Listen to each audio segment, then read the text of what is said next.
ಸ್ನೇಹಿತರೆ ನಮಸ್ಕಾರ. SR classes YouTube ಚಾನಲ್ಗೆ ಸ್ವಾಗತ. ಸ್ನೇಹಿತರೆ, ಇಂದಿನ ಈ ವಿಡಿಯೋದಲ್ಲಿ ಅತಿಥಿ ಶಿಕ್ಷಕರ ನೇಮಕಕ್ಕೆ ಸರ್ಕಾರದಿಂದ ಈಗಾಗಲೇ ಆದೇಶ ಹೊರಡಿಸಿರೋದನ್ನ ನಾವು ನೋಡ್ತಾ ಹೋಗ್ತೀವಿ.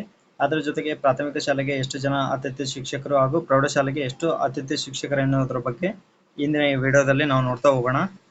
ಮೊದಲಿಗೆ ಕರ್ನಾಟಕ ಸರ್ಕಾರದ ನಡಾವಳಿಗಳು ವಿಷಯದಲ್ಲಿ ಏನನ್ನು ಕೊಟ್ಟಿದ್ದಾರೆ ಅಂತಂದ್ರೆ 2025-26ನೇ ಶೈಕ್ಷಣಿಕ ಸಾಲಿಗೆ ರಾಜ್ಯ ಸರ್ಕಾರಿ ಪ್ರಾಥಮಿಕ ಹಾಗೂ ಪ್ರೌಢಶಾಲೆಗಳಲ್ಲಿ ಖಾಲಿ ಇರುವ ಬೋಧಕ ಹುದ್ದೆಗಳಿಗೆ ಎದುರಾಗಿ ವಿದ್ಯಾರ್ಥಿಗಳ ಶೈಕ್ಷಣಿಕ ಹಿತದೃಷ್ಟಿಯಿಂದ ತಾತ್ಕಾಲಿಕವಾಗಿ ಅತಿಥಿ ಶಿಕ್ಷಕರನ್ನ ನೇಮಕ ಮಾಡುವ ಬಗ್ಗೆ ಅಂತೇಳಿ ವಿಷಯದಲ್ಲಿ ಕೊಟ್ಟಿದ್ರೆ, ಇಲ್ಲಿ ಕೆಲವೊಂದು ಉಲ್ಲೇಖಗಳನ್ನ ಕೊಡಲಾಗಿದೆ. ಏನು ಉಲ್ಲೇಖಗಳಂದ್ರೆ ಸರ್ಕಾರದ ಆದೇಶ ಸಂಖ್ಯೆ EP 1166 SES 2023 ದಿನಾಂಕ 25/5/2023 ಮತ್ತು 18/8/2023 ಹಾಗೂ 1/6/2024 ಒಂದು ಆದೇಶ. ಅದರ ಜೊತೆಗೆ ನಿರ್ದೇಶಕರು ಪ್ರಾಥಮಿಕ ಶಿಕ್ಷಣ ಆಯುಕ್ತರ ಕಚೇರಿ, ಶಾಲಾ ಶಿಕ್ಷಣ ಇಲಾಖೆ ಬೆಂಗಳೂರು ಇವರ ಪತ್ರ ಸಂಖ್ಯೆ ಅಂತೇಳಿ ಇವೆಲ್ಲ ಕೊಟ್ಟಿದ್ದಾರೆ. ಸೊ ಇವೆಲ್ಲ ಅವಶ್ಯಕತೆ ಇಲ್ಲ. ನೆಕ್ಸ್ಟ್ ನೋಡೋಣ. ಪ್ರಸ್ತಾವನೆಯಲ್ಲಿ ಏನನ್ನ ಕೊಟ್ಟಿದ್ದಾರೆ ಅಂತಂದ್ರೆ, ಮೇಲೆ ಓದಲಾದ ಕ್ರಮ ಸಂಖ್ಯೆ 1ರ ಆದೇಶದಲ್ಲಿ ಏನಿತ್ತಂದ್ರೆ 2024-25ನೇ ಸಾಲಿಗೆ ಅಂದ್ರೆ ಕಳೆದ ಒಂದು ಶೈಕ್ಷಣಿಕ ವರ್ಷದಲ್ಲಿ ಪ್ರಾಥಮಿಕ ಶಾಲೆಗಳಿಗೆ 35,000 ಅತಿಥಿ ಶಿಕ್ಷಕರನ್ನು ಹಾಗೂ ಪ್ರೌಢಶಾಲೆಗಳಿಗೆ 10,000 ಅತಿಥಿ ಶಿಕ್ಷಕರುಗಳನ್ನ ಒಳಗೊಂಡಂತೆ ಒಟ್ಟು 45,000 ಅತಿಥಿ ಶಿಕ್ಷಕರನ್ನ ನೇಮಕ ಮಾಡಿಕೊಳ್ಳಲಾಗಿತ್ತು.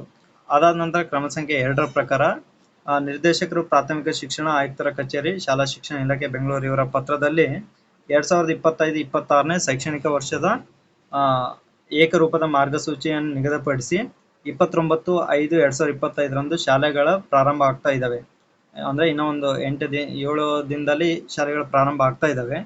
ಈ ಒಂದು 2025-26ನೇ ಸಾಲಿನಲ್ಲಿ ಪೂರ್ವ ನಿಗದಿಯಂತೆ ಶಾಲಾ ದಿನವೇ ಶಾಲೆಗಳಲ್ಲಿ ಖಾಲಿ ಇರುವ ಬೋಧಕ ಹುದ್ದೆಗಳಿಗೆ ಎದುರಾಗಿ ವಿದ್ಯಾರ್ಥಿಗಳ ಶೈಕ್ಷಣಿಕ ಹಿತದೃಷ್ಟಿಯಿಂದ ಕಾಯಂ ಶಿಕ್ಷಕರ ನೇಮಕವಾಗುವವರೆಗೆ, ಇಲ್ಲಿ ನೋಡಿ, ಕಾಯಂ ಶಿಕ್ಷಕರು ನೇಮಕವಾಗುವವರೆಗೆ ಅಥವಾ ಶೈಕ್ಷಣಿಕ ವರ್ಷದ ಅಂತ್ಯದವರೆಗೆ ಯಾವುದು ಮೊದಲು ಅಲ್ಲಿಯವರೆಗೆ ಶಿಕ್ಷಕರ ಕೊರತೆಯನ್ನು ನೀಗಿಸುವ ದೃಷ್ಟಿಯಿಂದ ತಾತ್ಕಾಲಿಕವಾಗಿ ಅತಿಥಿ ಶಿಕ್ಷಕರನ್ನ ನೇಮಕ ಮಾಡಿಕೊಳ್ಳುವ ಅನಿವಾರ್ಯತೆ ಇದ್ದು, ಪ್ರಾಥಮಿಕ ಪ್ರೌಢಶಾಲೆಗಳನ್ನು ಪ್ರಾರಂಭಿಸಿ ಶೈಕ್ಷಣಿಕ ಚಟುವಟಿಕೆಗಳನ್ನು ನಿರ್ವಹಣೆ ಮಾಡಲೇಬೇಕಾಗಿರುತ್ತದೆ ಎಂದು ವರದಿ ಮಾಡುತ್ತಾ, ರಾಜ್ಯ ಸರ್ಕಾರಿ ಪ್ರಾಥಮಿಕ ಮತ್ತು ಪ್ರೌಢಶಾಲೆಗಳಲ್ಲಿ ಖಾಲಿ ಇರುವ ಬೋಧಕ ಹುದ್ದೆಗಳಿಗೆ ಎದುರಾಗಿ ಶೈಕ್ಷಣಿಕ ವರ್ಷದ ಪ್ರಾರಂಭದಲ್ಲಿಯೇ ಅಂದ್ರೆ 29ನೇ ತಾರೀಕಿಗೆ ಅತಿಥಿ ಶಿಕ್ಷಕರನ್ನ ಶಾಲೆಗಳಿಗೆ ಲಭ್ಯಪಡಿಸಿದಲ್ಲಿ ವಿದ್ಯಾರ್ಥಿಗಳ ಶೈಕ್ಷಣಿಕ ಬೋಧನಾ ಪ್ರಕ್ರಿಯೆಗೆ ಅನುಕೂಲವಾಗುತ್ತದೆಂಬ ಆಶಯದೊಂದಿಗೆ ರಾಜ್ಯ ಸರ್ಕಾರಿ ಪ್ರಾಥಮಿಕ ಶಾಲೆಗಳಿಗೆ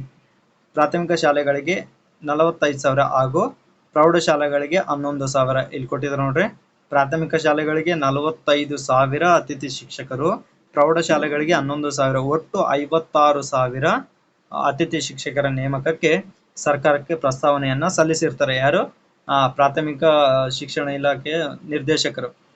ಇಲ್ಲಿ ಕೊಟ್ಟಿದ್ದಾರೆ ನೋಡ್ರಿ, ನಿರ್ದೇಶಕರು ಪ್ರಾಥಮಿಕ ಶಿಕ್ಷಣ ಆಯುಕ್ತರ ಕಚೇರಿ, ಇವರು ಒಂದು ಪ್ರಸ್ತಾವನೆಯನ್ನ ಸರ್ಕಾರಕ್ಕೆ ಸಲ್ಲಿಸಿರ್ತಾರೆ. ಈ ಒಂದು ಪ್ರಸ್ತಾವನೆಗೆ ಸರ್ಕಾರದ ಪ್ರತಿಕ್ರಿಯೆ ಏನಿರುತ್ತೆ ಅಂತ ನೋಡೋಣ. ಇಲ್ಲಿ ನಿರ್ದೇಶಕರು ಪ್ರಾಥಮಿಕ ಶಿಕ್ಷಣ ಆಯುಕ್ತರ ಕಚೇರಿ, ಶಾಲಾ ಶಿಕ್ಷಣ ಬೆಂಗಳೂರು ಇವರ ಪ್ರಸ್ತಾವನೆಯನ್ನ ಪರಿಶೀಲನೆ ಮಾಡಲಾಯಿತು. ರಾಜ್ಯ ಸರ್ಕಾರಿ ಪ್ರಾಥಮಿಕ ಶಾಲೆಗಳಲ್ಲಿ ಖಾಲಿ ಇರುವ ಬೋಧಕ ಹುದ್ದೆಗಳಿಗೆ ಹಾಗೂ ಸರ್ಕಾರಿ ಪ್ರೌಢಶಾಲೆಗಳಲ್ಲಿ ಖಾಲಿ ಇರುವ ಬೋಧಕ ಹುದ್ದೆಗಳಿಗೆ ಎದುರಾಗಿ ವಿದ್ಯಾರ್ಥಿಗಳ ಶೈಕ್ಷಣಿಕ ಹಿತದೃಷ್ಟಿಯಿಂದ 2025-26ನೇ ಶೈಕ್ಷಣಿಕ ಸಾಲಿಗೆ ಅತಿಥಿ ಶಿಕ್ಷಕರನ್ನ ತಾತ್ಕಾಲಿಕವಾಗಿ ನೇಮಕ ಮಾಡಿಕೊಳ್ಳಕ್ಕೆ ನಿರ್ಧಾರ ಮಾಡಲಾಯಿತು. ನಿರ್ಧರಿಸಿ ಈ ಕೆಳಗಂಡಂತೆ ಆದೇಶವನ್ನ ಹೊರಡಿಸ್ತಾರೆ. ಆದೇಶದಲ್ಲಿ ಏನಿದೆ ಅಂತಂದ್ರೆ ನೋಡಿ, ಸರ್ಕಾರದ ಆದೇಶ ಸಂಖ್ಯೆ EP 138 SES 2025 ದಿನಾಂಕ 23/5/2025 ಇವತ್ತೇ ಒಂದು ಆದೇಶವನ್ನು ಹೊರಡಿಸ್ತಾ ಹೋಗ್ತಾರೆ. ಏನಿದೆ ಆದೇಶದಲ್ಲಿ ಅಂದ್ರೆ, ಪ್ರಸ್ತಾವನೆಯಲ್ಲಿ ವಿವರಿಸಿರುವ ಅಂಶಗಳ ಹಿನ್ನೆಲೆಯಲ್ಲಿ 2025-26ನೇ ಶೈಕ್ಷಣಿಕ ಸಾಲಿಗೆ ಸರ್ಕಾರಿ ಪ್ರಾಥಮಿಕ ಮತ್ತು ಪ್ರೌಢಶಾಲೆಗಳಲ್ಲಿ ಖಾಲಿ ಇರುವ ಶಿಕ್ಷಕರುಗಳ ಹುದ್ದೆಗಳಿಗೆ ಎದುರಾಗಿ ಶೈಕ್ಷಣಿಕ ಹಿತದೃಷ್ಟಿಯಿಂದ ಅತಿಥಿ ಶಿಕ್ಷಕರನ್ನ ತಾತ್ಕಾಲಿಕವಾಗಿ ನೇರ ನೇಮಕಾತಿ ಮೂಲಕ ಶಿಕ್ಷಕರನ್ನ ಭರ್ತಿ ಮಾಡಿಕೊಳ್ಳುವವರೆಗೆ ಅಥವಾ ಶೈಕ್ಷಣಿಕ ವರ್ಷದ ಅಂತ್ಯದವರೆಗೆ ಎಂಬ ಷರತ್ತಿಗೊಳಪಟ್ಟು ಈ ಕೆಳಗಂಡಂತೆ ಅತಿಥಿ ಶಿಕ್ಷಕರನ್ನ ತಾತ್ಕಾಲಿಕವಾಗಿ ನೇಮಕ ಮಾಡಿಕೊಳ್ಳಲು ಸರ್ಕಾರವು ಮಂಜೂರಾತಿ ನೀಡಿ ಆದೇಶಿಸಿದೆ ಅಂತೇಳಿ ಇದೆ. ಎಷ್ಟು ಮಂಜೂರಾತಿ ಕೊಟ್ಟಿದ್ದಾರೆ ಅಂತಂದ್ರೆ, ಸರ್ಕಾರಿ ಪ್ರಾಥಮಿಕ ಶಾಲೆಗಳಲ್ಲಿ 40,000 ಮತ್ತೆ ಸರ್ಕಾರಿ ಪ್ರೌಢಶಾಲೆಗಳಲ್ಲಿ 11,000. ಅಲ್ಲಿ ನಿರ್ದೇಶಕರು ಕೇಳಿದ್ದು ಒಟ್ಟು 56,000 ಹುದ್ದೆಗಳನ್ನ ಕೇಳಿದ್ರು ಅತಿಥಿ ಶಿಕ್ಷಕರನ್ನ. ಬಟ್ ಸರ್ಕಾರದ ಆದೇಶ ಎಷ್ಟು ಕೊಟ್ಟಿದೆ? 51,000 ಒಂದು ನೇಮಕಕ್ಕೆ ಆದೇಶವನ್ನ ಕೊಟ್ಟಿದ್ರೆ. ಇಲ್ಲಿ ನೋಡಿ, ಒಟ್ಟಾರೆ 56,000 ಇಲ್ಲಿದೆ ನೋಡಿ. 56,000 ಅತಿಥಿ ಶಿಕ್ಷಕರ ನೇಮಕಕ್ಕೆ ಪ್ರಸ್ತಾವನೆಯನ್ನು ಸಲ್ಲಿಸಲಾಗಿತ್ತು. ಆದರೆ ಅನುಮೋದನೆ ಸಿಕ್ಕಿರೋದು ಒಟ್ಟು 51,000 ಅತಿಥಿ ಶಿಕ್ಷಕರ ನೇಮಕಕ್ಕೆ ಅನುಮೋದನೆ ಸಿಕ್ಕಿದೆ.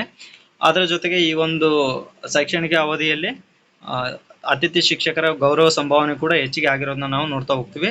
ಇಲ್ಲಿ ಮುಂದೆ ಏನ್ ಕೊಟ್ಟಿದ್ದಾರೆ ನೋಡ್ರಿ, ಮುಂದುವರೆದು 2025-26 ಶೈಕ್ಷಣಿಕ ಸಾಲಿಗೆ ನೇಮಕಾತಿ ಮಾಡಿಕೊಳ್ಳಲಾಗುವ ಒಟ್ಟು 51,000 ಅತಿಥಿ ಶಿಕ್ಷಕರುಗಳ ಗೌರವಧನ ಪಾವತಿಗಾಗಿ ಅವಶ್ಯವಿರುವ ಅನುದಾನದ ವಿವರವನ್ನು ಹಾಗೂ ಅತಿಥಿ ಶಿಕ್ಷಕರ ಜಿಲ್ಲಾ ತಾಲೂಕುವಾರು ವಿವರಗಳೊಂದಿಗೆ ಪ್ರಸ್ತಾವನೆಯನ್ನು ಸರ್ಕಾರಕ್ಕೆ ಸಲ್ಲಿಸುವಂತೆ ಸೂಚಿಸಿದೆ. ಈ ಆದೇಶವನ್ನು ಆರ್ಥಿಕ ಇಲಾಖೆ ಟಿಪ್ಪಣಿ ಸಂಖ್ಯೆ ಇದೆಲ್ಲ ಇದೆ, ದಿನಾಂಕ 15/5/2025 ನೀಡಿರುವ ಸಹಮತಿ ಮೇರೆಗೆ ಹೊರಡಿಸಿದೆ ಅಂತಂದು ಸರ್ಕಾರದ ಅಧೀನ ಕಾರ್ಯದರ್ಶಿ ಶಾಲಾ ಶಿಕ್ಷಣ ಮತ್ತು ಸಾಕ್ಷರತೆ ಇಲಾಖೆಯ ಅಧಿಕಾರಿಗಳು ಇದನ್ನ ಹೊರಡಿಸಿದ್ರ ಆದೇಶ. ಇಷ್ಟು ಯಾರೆಲ್ಲ ಈ ಒಂದು ಗೆಸ್ಟ್ ಟೀಚರ್ಸ್ ನೋಟಿಫಿಕೇಶನ್ಗೋಸ್ಕರ ಕಾಯ್ತಾ ಇದ್ರು ಅವರೆಲ್ಲ ನಿಮ್ಗೆ ಇಷ್ಟವಾದಂಥ ಶಾಲೆಗಳಲ್ಲಿ ಅಪ್ಲೈ ಮಾಡಿ. ಇದು ನೋಟಿಫಿಕೇಶನ್ ಬಗ್ಗೆ ಯೋಚನೆ ಮಾಡಬೇಡಿ, ಯಾವುದು ನೆಕ್ಸ್ಟ್ ಕನ್ಫರ್ಮ್ ಆಗುತ್ತಾ ಇಲ್ಲ ಅಂತಂದು. ಅದು ಕನ್ಫರ್ಮ್ ಆಗೋ ಥರ ಆಗುತ್ತೆ, ನೀವು ಶಾಲೆಗಳಿಗೆ ಜಾಯಿನ್ ಆಗಿ ಮಕ್ಕಳಿಗೆ ಪಾಠ ಮಾಡ್ತಾ ಮಾಡ್ತಾ ನೀವು ಕೂಡ ಒಂದಿಷ್ಟು ಓದ್ತಾ ಹೋಗ್ಬೋದು ಸಮಯ ಸಿಕ್ಕಾಗ. ಅದ್ರ ಜೊತೆಗೆ ಯಾಕಂದ್ರೆ ಒಂದ್ ವೇಳೆ ನೋಟಿಫಿಕೇಶನ್ ಡಿಲೇ ಆಯಿತು ಅಂತಂದ್ರೆ ಕುಟುಂಬಗಳ ನಿರ್ವಹಣೆ ಬಹಳಷ್ಟು ಕಷ್ಟ ಆಗುತ್ತೆ. ಸೊ ಗೆಸ್ಟ್ ಟೀಚರ್ ಮಾಡ್ತಾ ಮಾಡ್ತಾ ನೀವು CET ಪ್ರಿಪೇರ್ ಆಗೋದು ಒಳಿತು ಅಂತಂದು ನನ್ನ ಒಂದು ಅಭಿಪ್ರಾಯ. ಮುಂದಿನ ವಿಡಿಯೋದಲ್ಲಿ ಮತ್ತೆ ಸಿಗ್ತೀನಿ, ಅಲ್ಲಿವರೆಗೂ ಧನ್ಯವಾದಗಳು.